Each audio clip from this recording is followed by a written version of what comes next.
Geraldo Lemos Neto nasceu em Belo Horizonte, Minas Gerais, e ainda jovem partiu para os Estados Unidos, onde morou por alguns anos. No exterior, dedicou grande parte do seu tempo aos estudos da doutrina espírita e também ao desenvolvimento de sua mediunidade. Ao retornar para o Brasil no início da década de 80, teve a oportunidade de conviver com o médium Francisco Cândido Xavier. Geraldo Lemos é o responsável por transformar a casa onde Chico passou os seus últimos dias de vida, na cidade de Pedro Leopoldo, num centro de pesquisa e estudo, onde estão centenas de livros sobre espiritismo, a vida e o trabalho do médium mineiro. Geraldo Lemos foi fundador do departamento editorial da União Espírita Mineira, a Vinha de Luz Editora, que organiza e divulga livros psicografados por Chico Xavier, como Bastão de Arrimo, Apelos Cristãos, Aceitação e Vida, Roseiral de Luz, Pétalas da Primavera, Fulgor no Entardecer e um livro de bolso de Emmanuel, chamado Migalha. Em 1992, organizou e lançou o livro Chico Xavier, Mandato de Amor. A partir de 2004, ele decidiu publicar também as psicografias que recebe através do seu trabalho mediúnico, dando origem ao livro Réstia de Luz. Em seguida, publicou um romance histórico do cristianismo primitivo chamado Inácio de Antioquia. Na tarde deste domingo, o conferencista espírita Geraldo Lemos compartilha suas experiências e fala sobre Espiritismo, alavanca libertadora de consciências, a vivência dos postulados espíritas, construindo a saúde integral.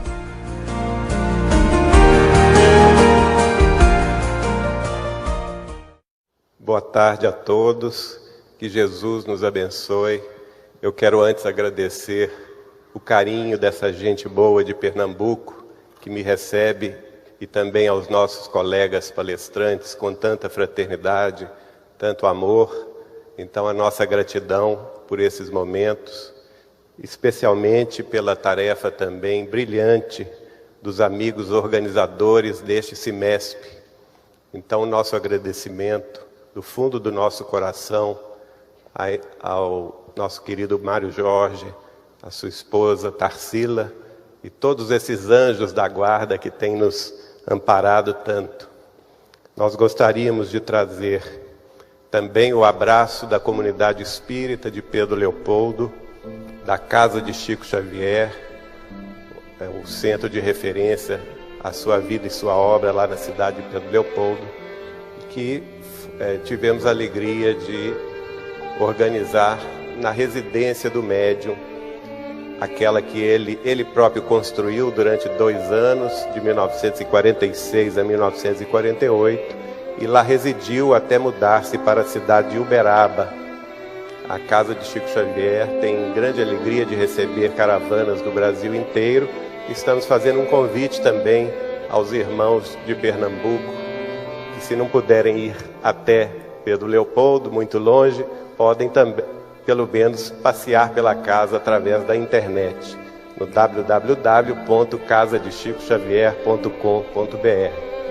Nós temos tido também a alegria, como um dos departamentos da casa, de trabalhar na editora Vinha de Luz, que tem se especializado na edição de obras inéditas da psicografia de Chico Xavier, notadamente aquelas que o médium recebeu na cidade de Pedro Leopoldo entre 1934 e 1952, na Fazenda Modelo do Ministério da Agricultura, onde ele foi durante muitos anos funcionário público federal.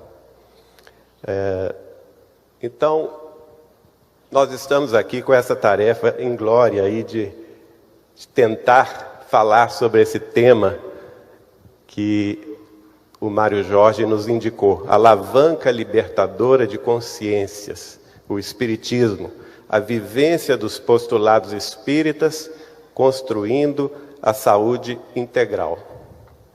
É quase uma maldade o que fizeram comigo, porque nós, depois de ouvir, eu estou me sentindo aqui como aquele filme antigo, passava na televisão, Terra de Gigantes. Alguém se lembra desse seriado? Pois é. Depois dos gigantes da palavra falarem aqui, E dos gigantes da bondade que são vocês, eu estou me sentindo como um anão. Um anãozinho daquele seriado. Justamente pela extensão deste tema e o tempo que nos foi dado para abordá-lo. O Espiritismo, o que é o Espiritismo? Todos nós já sabemos, já estudamos o que é o Espiritismo. Mas a alavanca libertadora das consciências. O que é isso? Por que ele é a alavanca libertadora das nossas consciências? E aí a gente tem que entrar no campo da filosofia. Curiosamente, Allan Kardec, ao codificar, começa perguntando, tanto é que o Livro dos Espíritos é a filosofia espírita, é a inauguração da pergunta humana aos espíritos superiores na terceira etapa desta grande revelação divina. Então, nós também temos que fazer essa viagem pela filosofia. Nós temos que nos perguntar, temos que refletir conosco mesmo. Quem somos nós? O que eu sou? O que eu estou fazendo aqui, neste plano de existência que é a Terra, a face da Terra? De onde eu vim? Para onde eu vou? Quem são os meus pais? Quem são os meus filhos? Quem são os meus irmãos? Quem é a minha família? A minha cidade? O que eu vim fazer aqui? O que eu estou fazendo aqui? E essas perguntas todas, elas vivem dentro de cada um de nós, espíritas ou não, crentes ou não, religiosos ou não. Todos nós, seres humanos na face da Terra, passamos por essa questão existencial, que é a pergunta sobre si mesmo, que é achar esse lugar, este lugar que é o nosso lugar.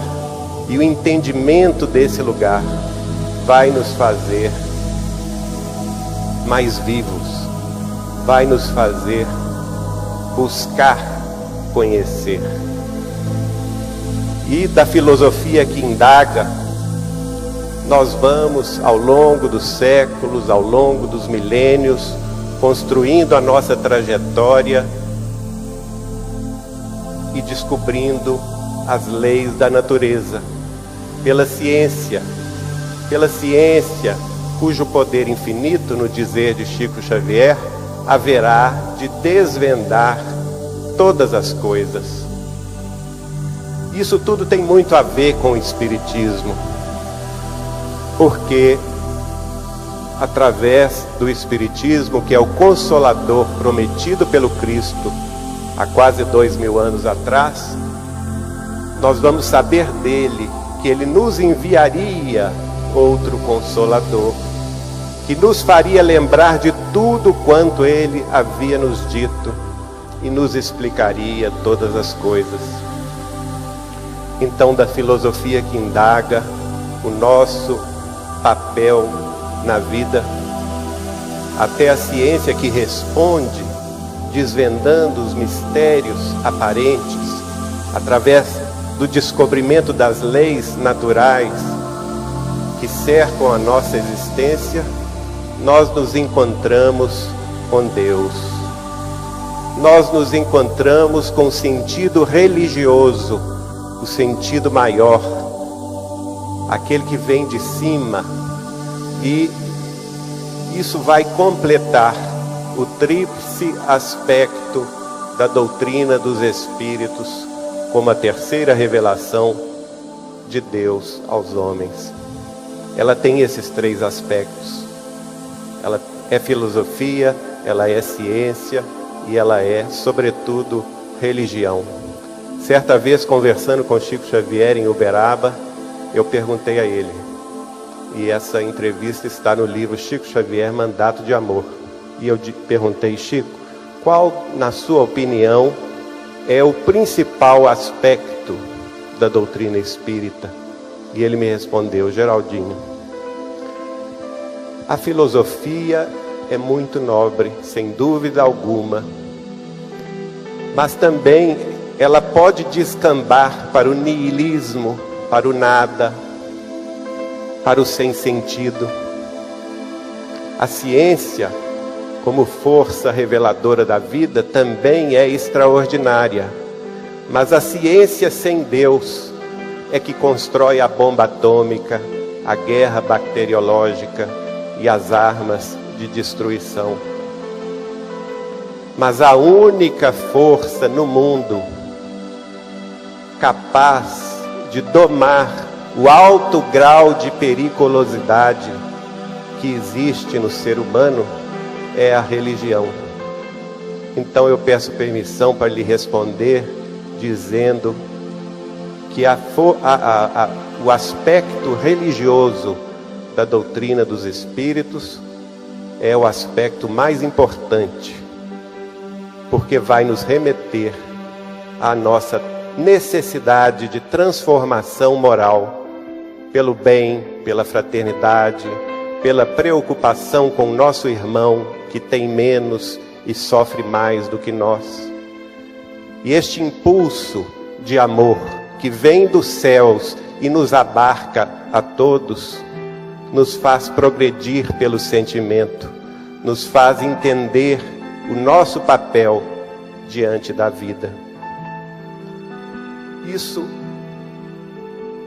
já começa a responder a pergunta sobre o papel do Espiritismo como nossa alavanca de elevação das nossas consciências. E é muito importante nós entendermos tudo isso. Basta que lancemos o olhar para a natureza em torno, embora saibamos que a Terra ainda seja um planeta de expiações e de provas, assim como foi revelado a Allan Kardec no século XIX,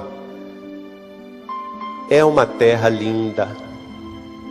Basta que lancemos o olhar em torno de nós, nos mares, nas montanhas, nas nuvens, nos céus, nas flores, nas árvores, nos pássaros, nos animais. Basta que olhemos a madrugada e contemplemos o universo em torno de nós e nos maravilhemos, para termos um pouco do sentido do que é Deus para nós em nossas vidas, já que Ele, o Pai Criador, a causa primária de todas as coisas, é quem fez tudo isso, é quem nos fez. E essa mão que haverá de nos levantar ao voo da inteligência para a sabedoria e ao voo do sentimento para o amor, esta mão que Ele nos dá é o Espiritismo. Esse sentimento deve nos envolver a todos, num sentido de reverência profunda, de fé e gratidão, que haverá um dia de nos irmanar a todos, todos nós, porque todos nós estamos no mesmo barco da vida humana. Vamos buscar o ensinamento de um espírito que falou através da psicofonia de Chico Xavier. Isso está lá no livro Instruções Psicofônicas, editado pela FEB, no capítulo 38. E o espírito é o espírito de Lourenço Prado. E ele vai definir saúde e doença da seguinte forma: saúde é o pensamento em harmonia com a lei de Deus. Doença é o processo de retificar o pensamento, corrigindo erros e abusos perpetrados por nós mesmos ontem ou hoje diante dela. A saúde é o pensamento em harmonia com a lei de Deus. Então, para a gente entender a saúde, segundo os espíritos superiores que instruíram a mediunidade de Chico Xavier, nós temos que penetrar no entendimento da harmonia com a lei de Deus. Então, qualquer esforço humano no sentido de compreender a saúde integral tem necessariamente que penetrar nos domínios da lei de Deus, nos domínios da harmonia com a lei de Deus. E nós vamos buscar no capítulo 1 da Gênesis de Moisés, no versículo 26, esta frase que diz assim: e disse Deus, façamos o homem à nossa imagem, conforme a nossa semelhança. A criação divina, curiosamente colocada no livro de Gênesis, está no plural. Façamos o homem. Mais tarde, isso vai ser compreendido muito mais tarde, quando André Luiz, escrevendo o livro Evolução em Dois Mundos, vai dizer que tanto Deus cria em plano maior, quanto cada um de nós, seres humanos, também cria em plano menor. Então a criação, ela se transmite também através do processo de criação, através do processo de evolução. E todas as criaturas, de certa forma, estão engajadas neste processo, colaborando consciente ou inconscientemente com ele. Façamos o homem à nossa imagem e semelhança. A princípio, Emmanuel vai comentar isto no livro Pensamento e Vida, de Chico Xavier, dizendo que a imagem de Deus é o pensamento divino que se transmite ao campo de toda a criatura, nele se espelhando de acordo com a evolução daquela criatura. E a semelhança de Deus é a vida divina, que é o amor do Pai para com as suas criaturas, que vai também imprimir no campo de toda criatura a necessidade deste amor.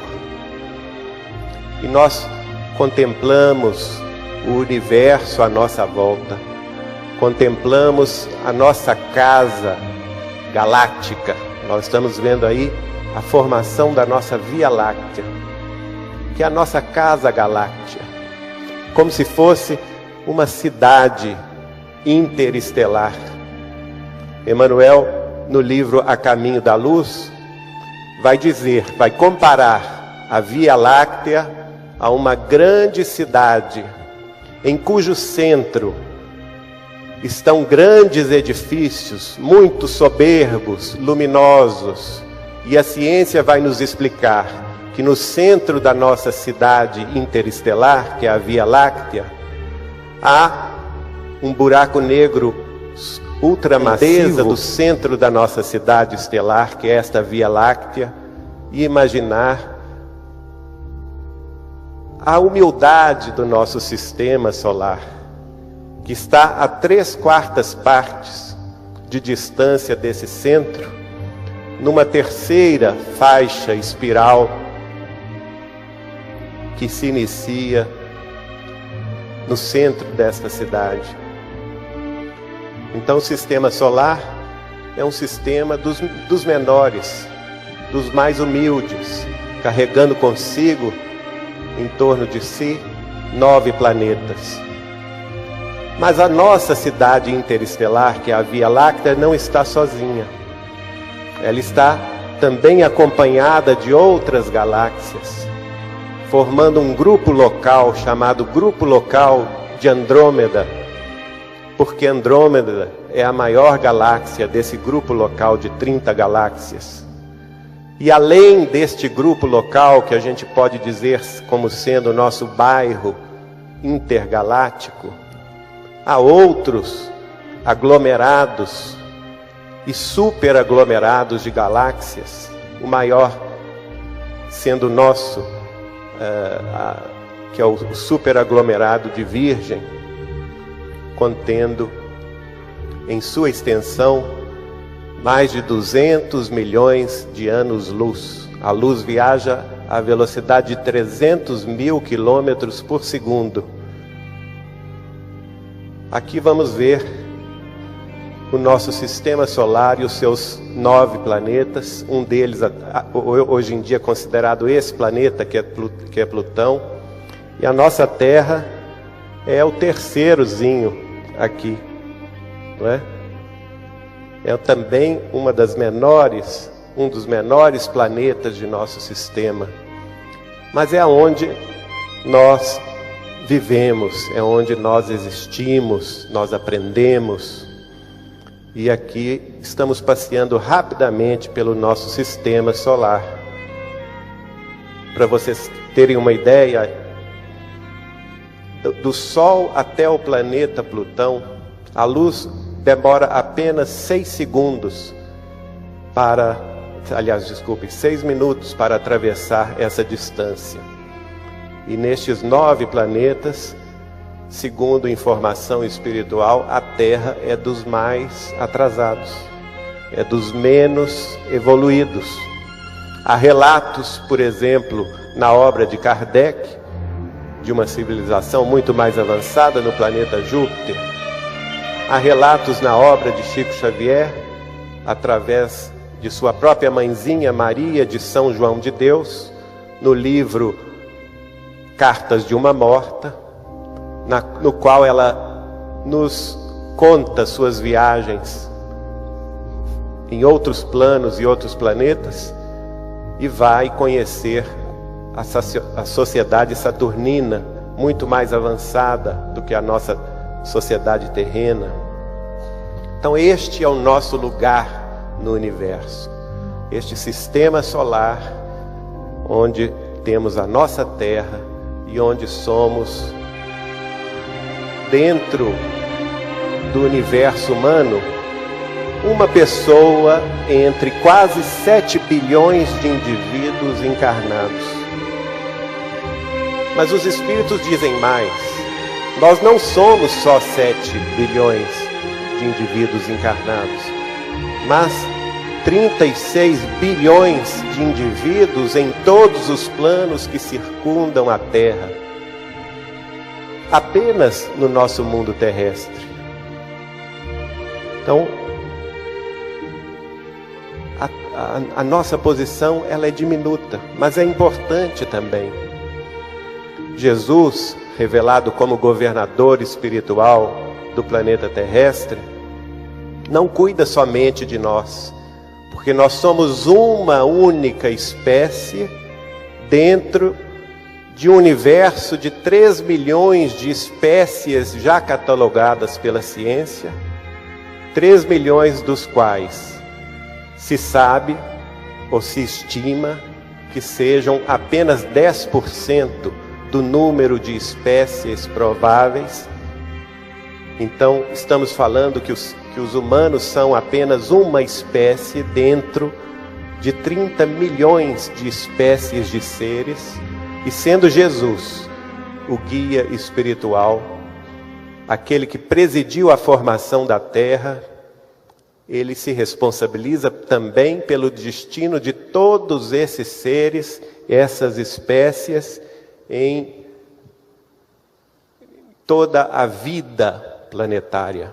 Daí a importância de nós conhecermos e nos integrarmos com a natureza.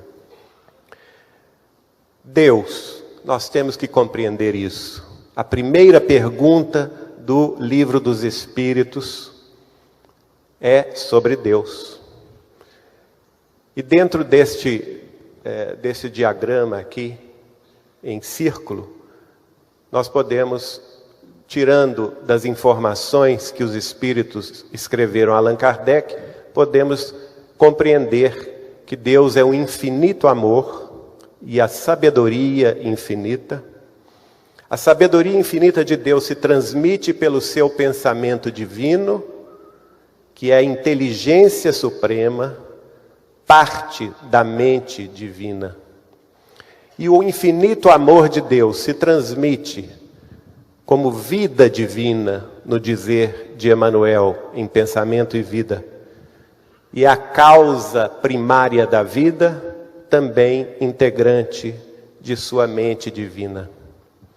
A mente divina, naturalmente, imprime um planejamento sobre todas as suas ações, e este planejamento nós podemos, na definição de André Luiz, concluir como sendo o plano maior da criação, matriz geradora da vida dentro do plano geral de evolução. A mente divina imprime no campo de todas as criaturas o plano evolutivo geral, gerando as sementes da criação. Então esse plano de evolução vai refletir a imagem do Criador, o pensamento divino, que vai se gravar no campo de toda criatura criada, que por sua vez vai espelhar esta imagem de Deus, vai refletir este pensamento divino de acordo e no limite do seu próprio desenvolvimento. Então, tudo na natureza, tudo na criação obedece a uma lógica bastante simples, respeitando os limites da criatura. As energias criativas divinas, então, geram as sementes da criação e vamos chegar à criatura ou às criaturas.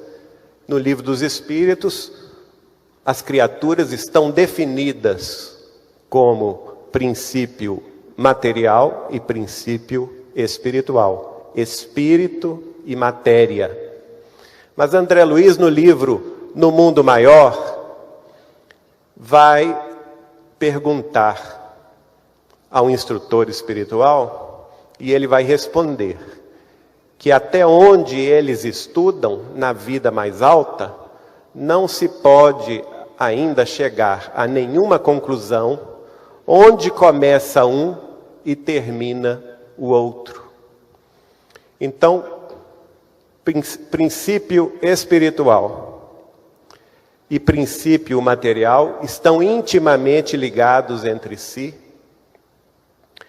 e, de certa forma, intuímos que se interrelacionam desde o princípio, desde a criação divina.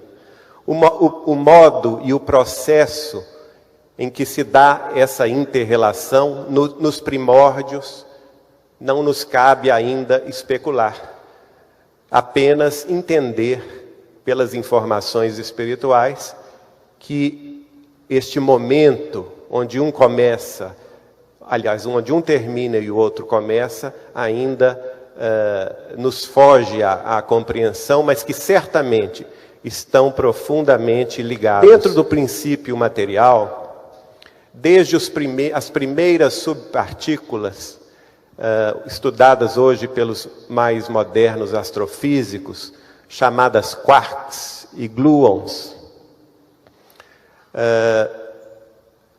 se estabelece um processo de atração inevitável,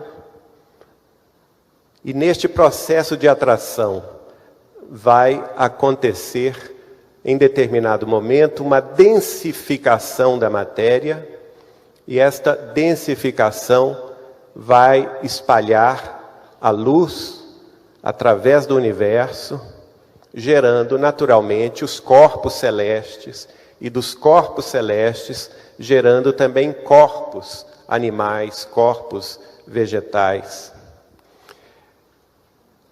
Mas em todo esse processo, André Luiz explica que o princípio espiritual está presente, organizando a vida. E dentro desta organização, na conquista da experiência, na conquista da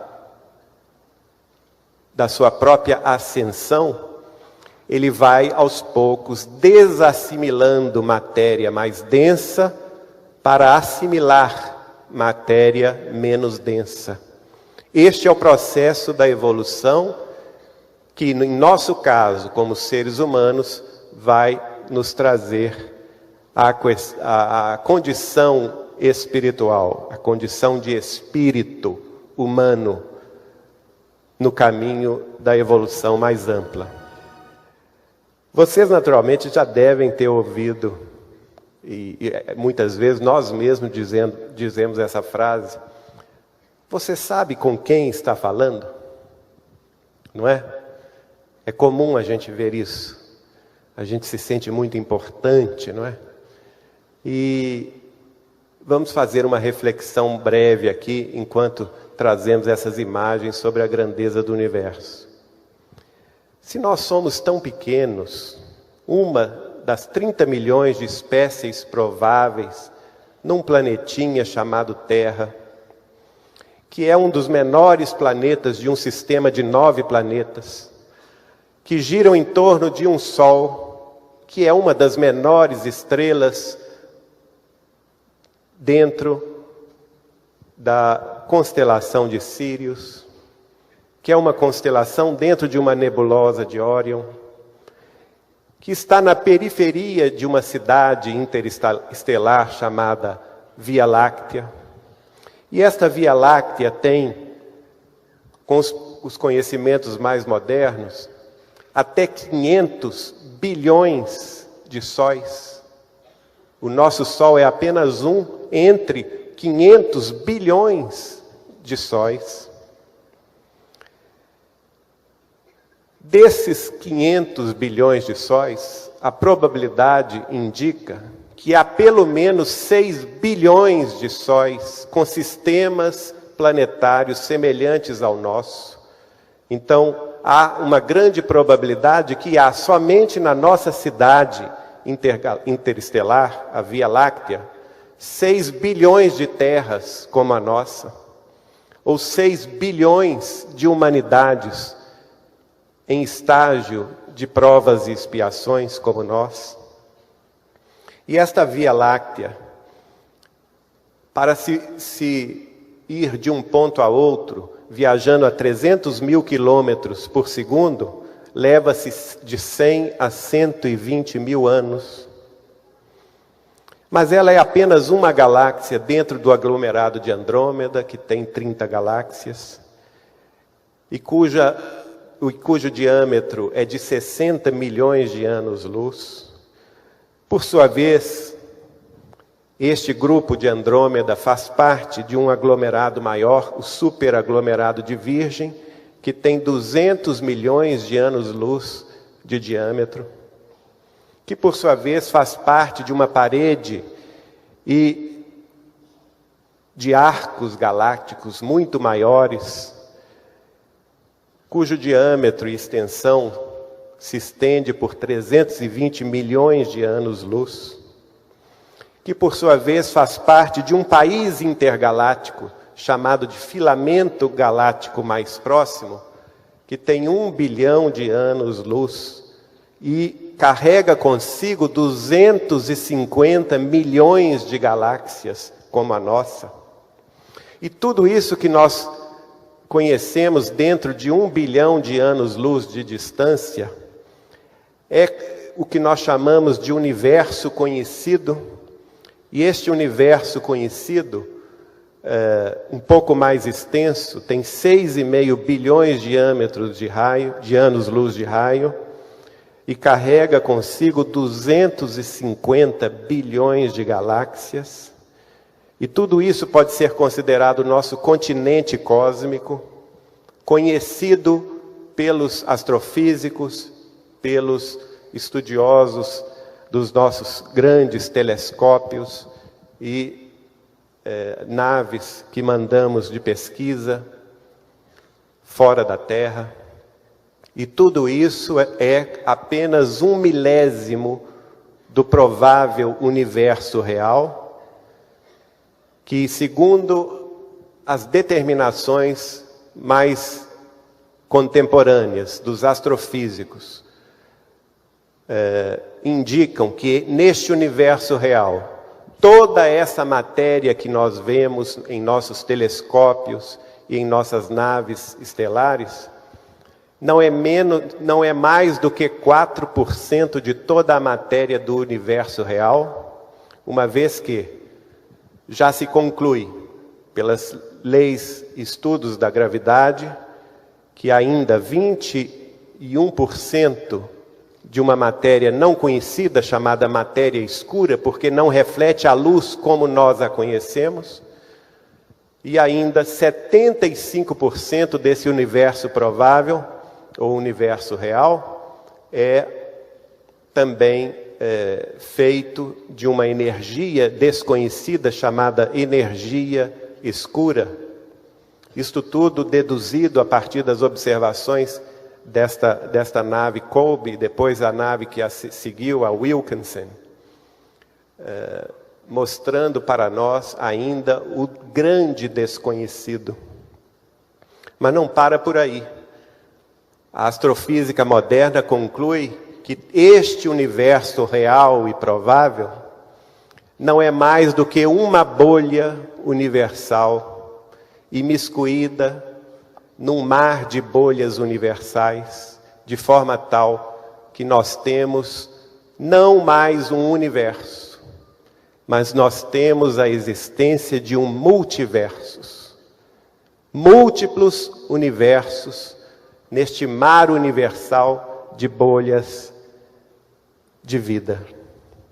Isso nos leva ao infinito. E isso nos remete à nossa pequenez como seres humanos. Por que ter orgulho? De que ter orgulho? Por que a vaidade? A vaidade torna-se tão ridícula, tão pretensiosa, não é? Você sabe com quem você está falando? Agora me foge o nome. Mário Cortella. E ele dizia exatamente, você sabe com quem está falando? E ele disse assim, eu vou falar com a pessoa assim, você tem um tempinho? Que eu vou te explicar. Você vai chegar à conclusão que tanto eu quanto você somos o subtroço do vice-treco. Não é? Somos o subtroço do vice-treco. Na verdade, essa reflexão toda é necessária. É necessária para que a gente entenda o processo de evolução e busque entender onde nos situamos no universo. Quando atingimos a condição de espíritos, naturalmente, com inteligência e sentimento, através das múltiplas existências, vamos desenvolver tanto a inteligência quanto o sentimento, tornando-os razão e humanidade. E a razão na nossa história é muito recente. A razão, ela acontece quando nós temos a capacidade de transmitir os conhecimentos adquiridos para a próxima geração. É quando nasce a história, é quando nasce a escrita. E no caso da vida terrestre, isso é tão recente, gente, que estamos falando de algo em torno do ano 4000 a.C., portanto, há 6000 anos atrás somente, quando o ser humano, o espírito humano, atinge a idade da razão. Quando ele inaugura a história e passa a transmitir os seus conhecimentos para os seus filhos, para gerações futuras. E nesse desenvolvimento, que é um desenvolvimento lento, nós buscamos algo superior. Dentro da razão buscamos a iluminação. Estamos longe ainda dessa iluminação, mas é o que buscamos. É o que Jesus nos propõe. É o que Deus quer de nós. A iluminação de nossa razão. E no campo do sentimento da nossa humanidade, nós buscamos a redenção espiritual. Tudo isso chegando à sublimação. Este é o plano geral da evolução para os homens. E nós vamos pedir uma colinha aqui ao nosso querido Neio Lúcio, que em última encarnação foi o professor Arthur Joviano, secretário de Educação do Estado de Minas Gerais e também alto funcionário do Ministério da Educação no Brasil, desencarnado na cidade do Rio de Janeiro em 15 de dezembro de 1934. 8 meses depois, em Pedro Leopoldo, em 1935, ele começa a escrever através de Chico Xavier. E vai escrever todas as semanas, durante 18 anos consecutivos, na Fazenda Modelo, onde Chico Xavier trabalhava, e onde, após o horário de serviço, o Chico participava do grupo do Evangelho no Lar, Arthur Joviano, que era o grupo doméstico do Evangelho no Lar, da família Joviano. Dr. Rômulo Joviano era o chefe do Chico, na Fazenda Modelo do Ministério da Agricultura. E Neio Lúcio, nesta carta de 3 de junho de 1942, isso está lá no livro Sementeira de Luz, da edição da Vinha de Luz, ele vai dizer assim: é o pensamento o potencial primário e imprescindível de toda a realização. Isso está muito em sintonia com a criação divina, não é? Façamos o homem a nossa imagem. Emmanuel explica: a imagem de Deus é o pensamento divino que se transmite ao campo da criatura, que por sua vez o reflete segundo a sua potencialidade, a sua conquista. Então o pensamento humano nosso é sim o potencial primário, é a marca divina que nós temos de cocriar, de termos a capacidade de pensar e criar também. Capacidade essa que André Luiz vai definir como cocriação em plano menor. Então o espírito humano recebe de Deus o seu pensamento. É a imagem de Deus. Esta imagem gera nele a sede do saber, a busca pela ciência, a busca pela sabedoria que o retorna a Deus. E do outro lado, do lado do sentimento, a semelhança de Deus. É muito interessante essa expressão, né? Façamos o homem a nossa imagem, conforme a nossa semelhança. A semelhança de Deus, segundo Emmanuel, é o sentimento de amor divino, que se transmite também ao campo da criatura, e obviamente nós seremos sempre a semelhança de Deus, porque nunca haveremos de amar quanto Deus ama. No máximo a semelhança dele. Mesmo na condição de espíritos puros, estaremos sempre abaixo dessa condição plena de amor. Esta condição, impressa no campo da criatura, vai gerar a saudade do seio paterno ou materno, como queiram, que no fundo é a busca da fé, que nos move para a fraternidade, para a solidariedade, que nos indica o amor e nos retorna a Deus. Então, eis a grande questão. Se nós somos criados à imagem e semelhança de Deus, por que nós adoecemos? Qual que é o motivo da existência das doenças? E Emmanuel, no livro do Estude e Viva, vai dizer: doenças são problemas que carregamos conosco, criados por vícios de outras épocas ou abusos de agora, que a lei nos impõe em favor de nosso equilíbrio. Então tem duas causas. Doenças são o resultado do adoecimento da alma, que podem ter causas pregressas, causas anteriores de outras encarnações, como também podem ter causas atuais, diretamente relacionadas com os nossos vícios, o nosso mau proceder. Mas como e por que acontece o processo de adoecimento da alma?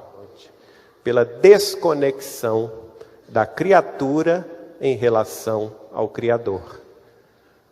Lógico isso, não é? Se a saúde integral é o pensamento em harmonia com as leis de Deus, a falta da saúde só pode sobrevir pela desconexão da criatura em relação ao Pai Criador. Daí a importância da religião como única força no mundo capaz de reunir a criatura ao Criador. Não importa a religião, todas têm o seu papel, todas têm a sua função. Cada cultura se adapta naturalmente à religião, ao modo de viver, ao modo de sentir a vida como lhe aprouver. O significado de religião, do latim religare, é religar. Ligar novamente o que foi desligado. Se necessitamos religar, é porque nós desligamos em algum momento no passado. Em algum instante, nós nos desconectamos de Deus. É como se a gente fosse um aparelho televisivo que é alimentado pela energia, não é? Enquanto ele está ligado na energia, na tomada, ele está ali passando aquelas imagens maravilhosas e tudo mais. Mas se nós tirarmos o plug da energia, o aparelho fica escuro, fica sem imagem, fica sem vida. Esta energia que nós precisamos é a energia que vem de Deus, é o que vem de cima. Lá em Paulo de Tarso, na primeira epístola aos Coríntios, vamos ler com ele: aquele que não conhece a lei, o que faz é lei. Mas o que conhece a lei e não a pratica, é punido pela própria lei. Claro que essa é uma visão de 2000 anos atrás. Hoje, com a compreensão espírita, nós sabemos que não há punição divina, há apenas consequência. Foi revelada aos homens, com Allan Kardec, a lei de causa e efeito, a lei de ação e reação. Então, se plantamos abacaxi, vamos colher abacaxi. Isso é da lei natural. Se plantamos maçã, vamos colher maçã. E nesse processo evolutivo, a inteligência se torna, aos poucos, num processo muito lento, se torna humana. Sim, porque os animais têm inteligência. Eles também têm sentimento, mas têm inteligência, têm pensamento. Segundo Emmanuel, rasgos de pensamento. Não tem ainda a capacidade do pensamento contínuo, que é a nossa condição humana. Nós somos seres humanos, espíritos humanos, porque temos pensamento contínuo. Este pensamento contínuo desenvolve a inteligência, nos leva à idade da razão, e a idade da razão nos propõe escolhas. Em determinado momento do caminho, nós somos chamados a escolher, decidir por nós mesmos. É a condição do livre-arbítrio. E só através das nossas escolhas, nós vamos conhecer, nós vamos exercer a vontade. E necessariamente não quer dizer que vamos escolher o melhor caminho. Podemos errar, e naturalmente erramos muito, mas errando aprendemos. Aprendemos de diversas formas. Neste esquema aqui, vamos ver, de um lado, o que nos atrai e, de outro lado, o que nos causa repulsão. Mas tudo nos leva à associação, nos leva, como diz a sociologia, à coletividade, porque o ser humano é um ser social. Ele se realiza na sociedade. Através do outro, ele se comunica com o outro, ele é segundo o outro. E neste processo de convivência humana, de um lado vamos ter naturalmente as nossas afinidades e sintonias, enquanto de outro lado, através da repulsão, vamos encontrar antagonismo e diferenças. Mas tudo isso é aprendizado, é estímulo. Através do contato com o diferente, é que nós aprendemos outras noções da vida, não é? Já pensou se todos fossem iguais? Que mundo mais chato que deveria ser, não é? Se todos fossem músicos, por exemplo, não haveria o que aprender em outras áreas. Então é necessário o diferente. É no contato com o diferente que nós aprendemos a respeitar os outros. Porque no contato com os nossos semelhantes, com os nossos afins, esse respeito é automático. Ele não gera esforço algum, não é? Amar quem nos ama é muito fácil. Agora, aprender a amar quem nos ama diferente, não é? É que é mais difícil. Esse processo de aprendizado, de um lado, positivo, gera trabalho, através da associação das criaturas, e quanto mais trabalho, mais somos provados em nossos conhecimentos. E do outro lado, quanto mais dificuldade, mais experiências, e se as experiências são negativas, vem o processo de corrigenda, que é a expiação. Mas tudo isso num grau unido em torno da transformação moral do ser, do seu progresso, do seu acrisolamento para a sua própria ascensão espiritual. Então, qual que é o problema? O problema é quando nós nos fechamos em nós mesmos, no egoísmo, negamos a existência divina, geramos em torno de nós descrença, incentivamos a inveja, olhamos para o outro com olhos cúpidos. Essa inveja também causa rebeldia, quando não aceitamos a nossa vida e passamos a olhar a vida dos outros como sendo a melhor do que nós, do que a nossa.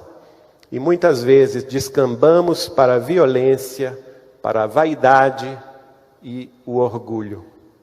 Essas são as mazelas escolhidas pelos homens, pelos seres humanos, segundo está lá no Evangelho, segundo o Espiritismo de Allan Kardec. Então o afastamento do amor divino desvitaliza a criatura. É como se tirássemos aquilo que nos alimenta mais profundamente, como se recusássemos essa alimentação espiritual.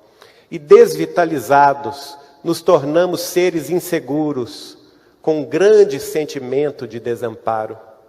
A psicanálise vai estudar muito essa questão do desamparo, o grande sentimento de desamparo humano, porque ela não penetra ainda na espiritualidade, ela não penetra ainda na fé, e nos deixa com esse grande desamparo, com a grande solidão.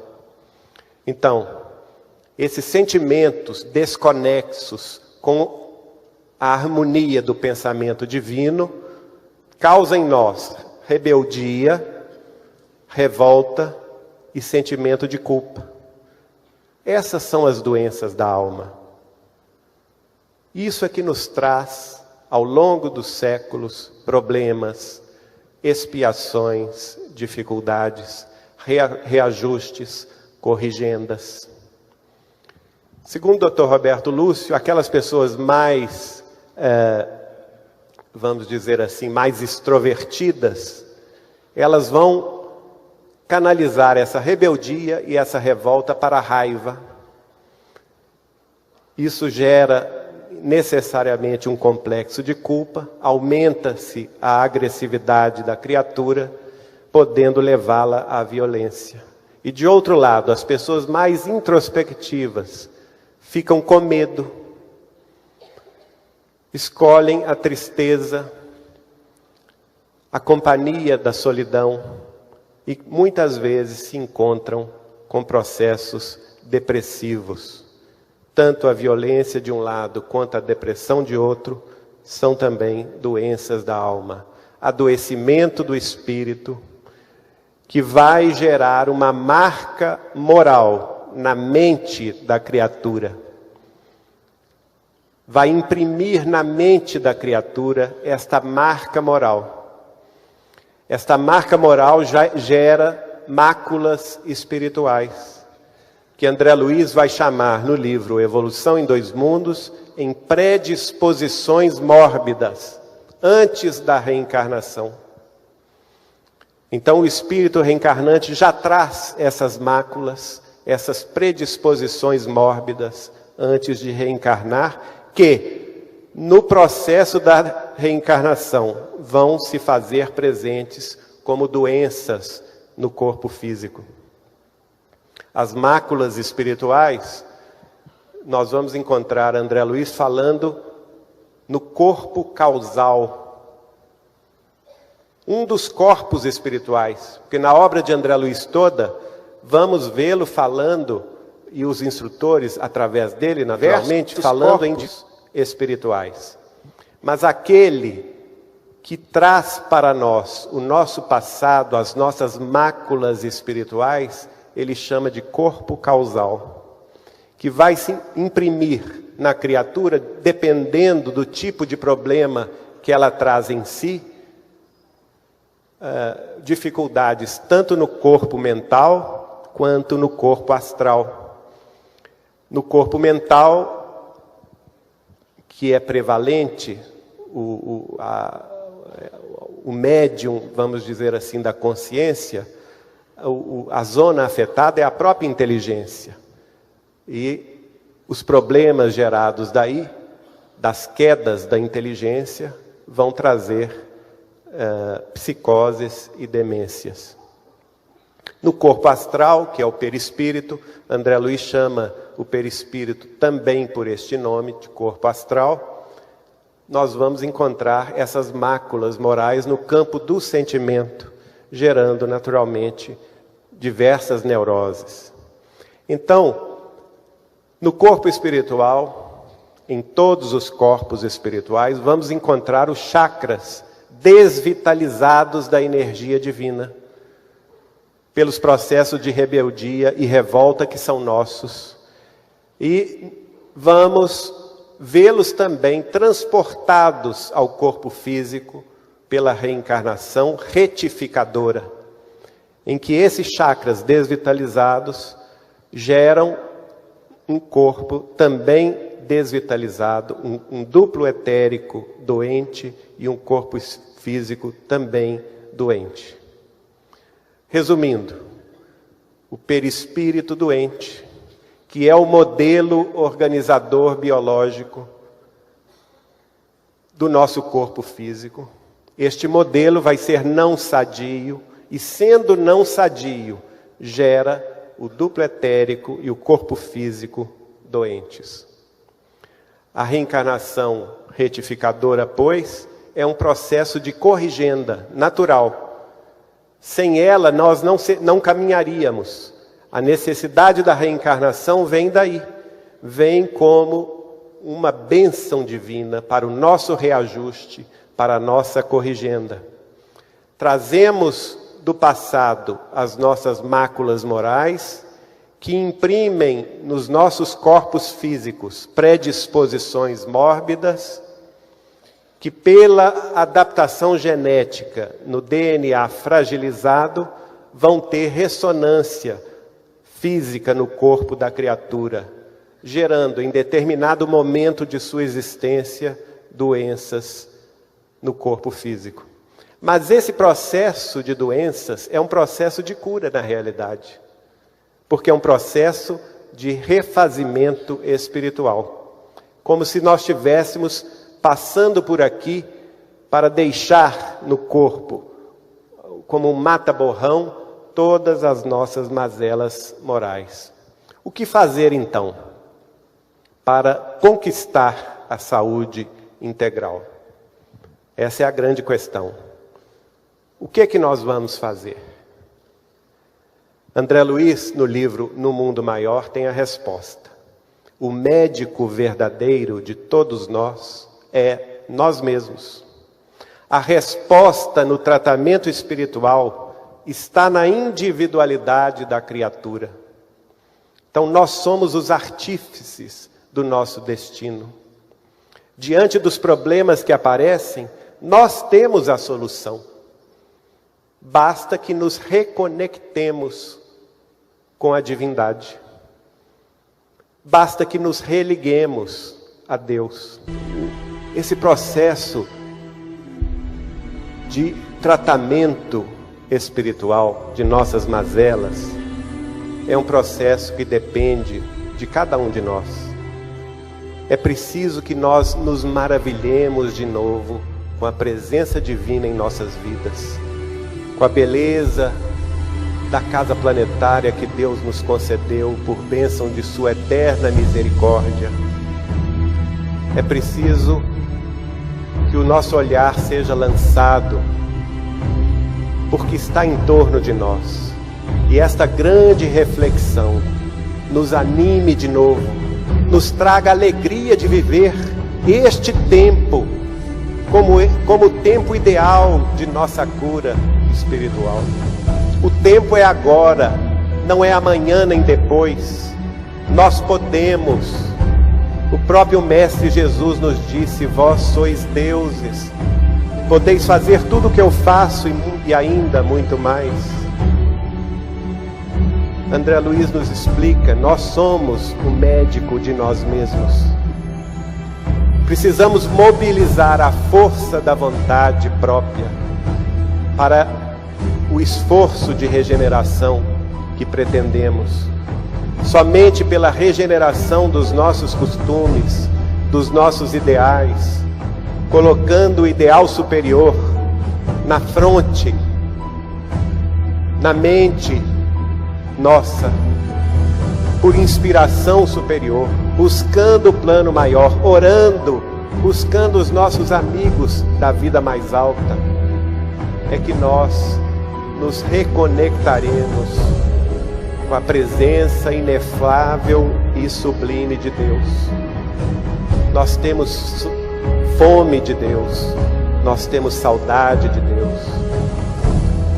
Emmanuel, em determinado momento, escreve através de Chico Xavier acerca de nossa pátria querida, o Brasil, dizendo que era preciso dar espírito ao gigante, e por isso ele estava naquela tarefa de canalizar do mundo espiritual para a terra aquelas belezas extraordinárias contidas na obra de Chico Xavier.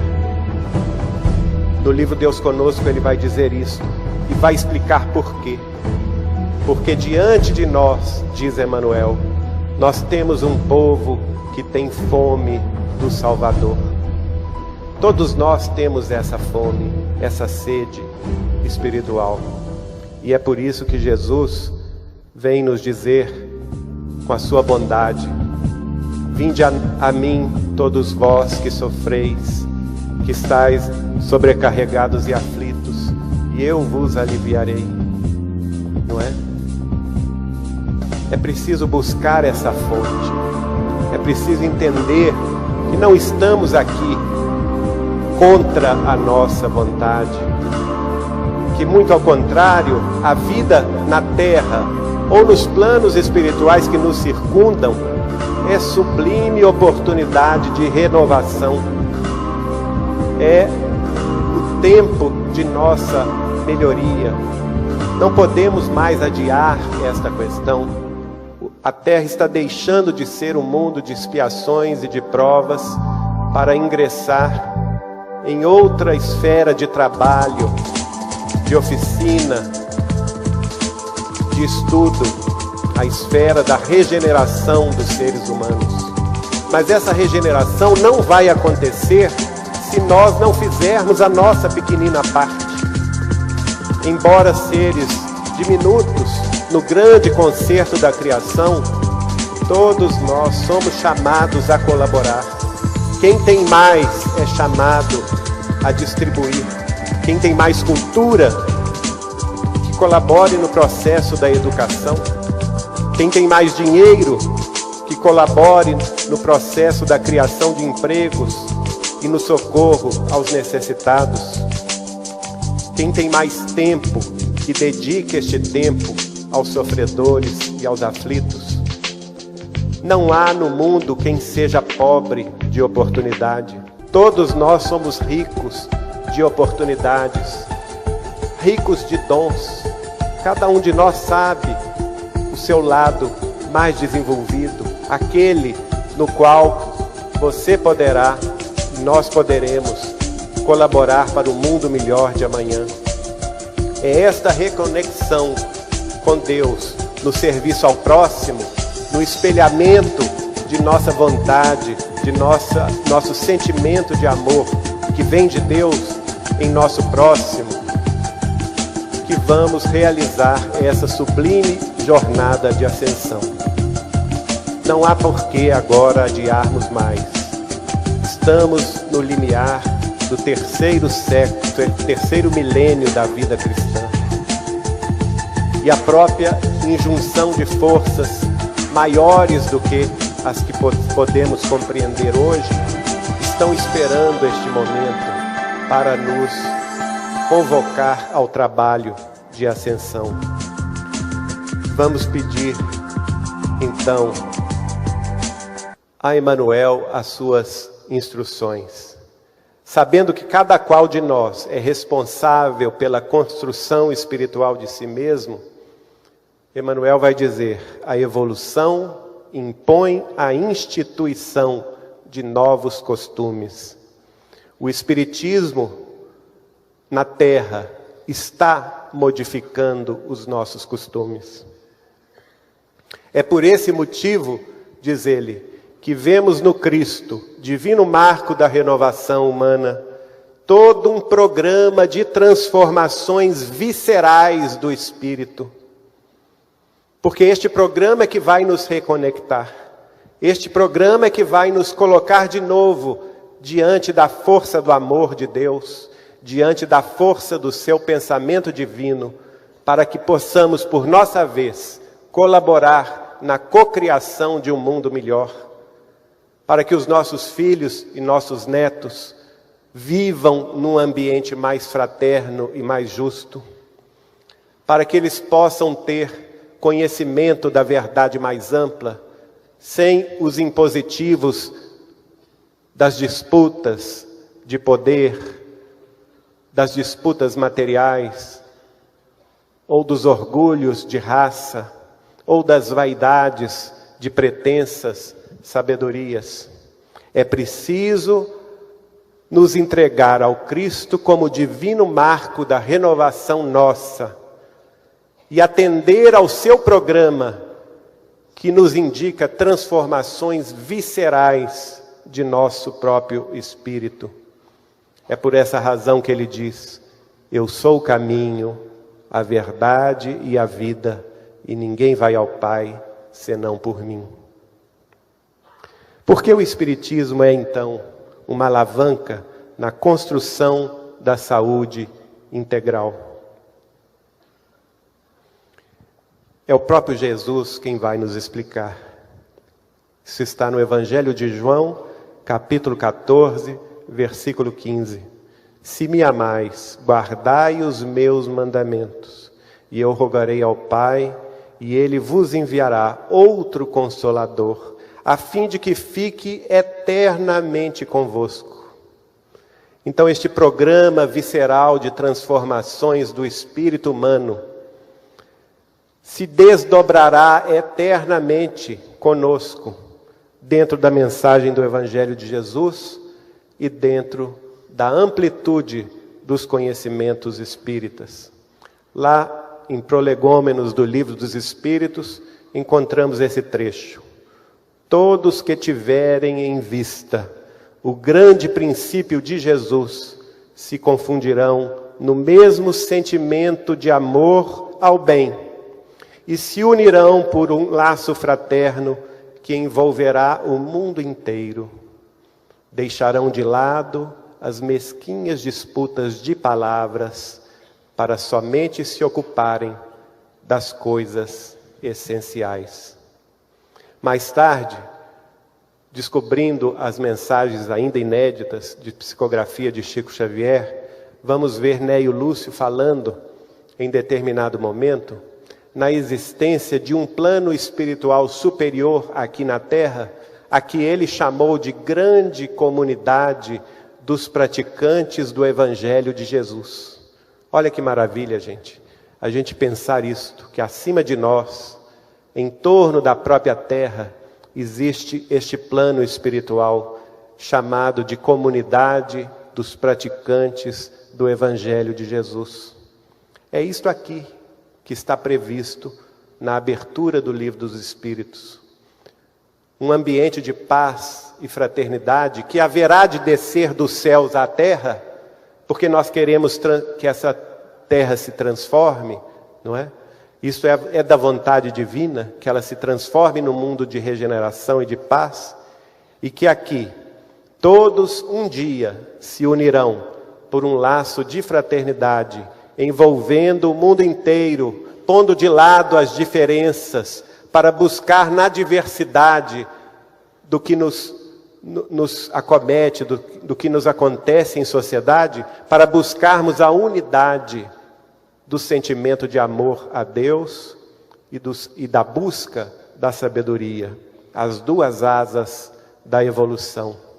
Então a resposta que podemos concluir com os amigos espirituais é que o Espiritismo é a alavanca moral das nossas consciências, porque ela nos liberta ao nos consolar e esclarecer sobre nossa origem, nossa trajetória evolutiva e nosso destino final.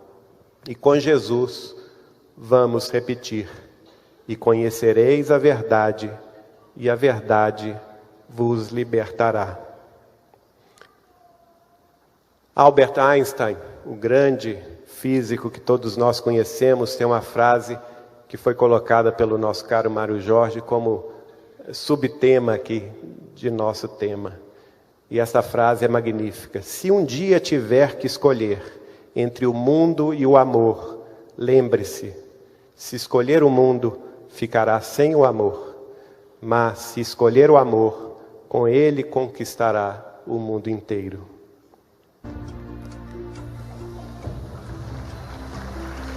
No espectro luminoso de nosso universo, algo verdadeiramente incrível está ocorrendo neste planeta.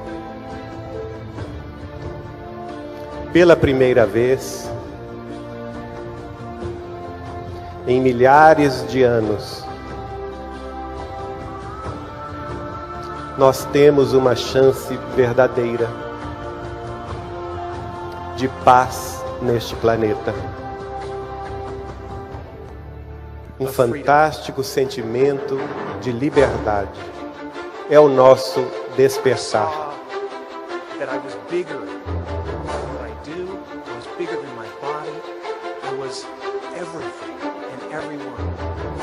Where one is able to understand that this body is simply a garment, just as we change clothes from day to day, that the body is simply being used by the soul. And as I looked ahead, there was this pure white light. It was whiter than the whitest snow and brighter than 10,000 suns ahead. I could look right at it. It was compelling. It was compelling. It was compelling.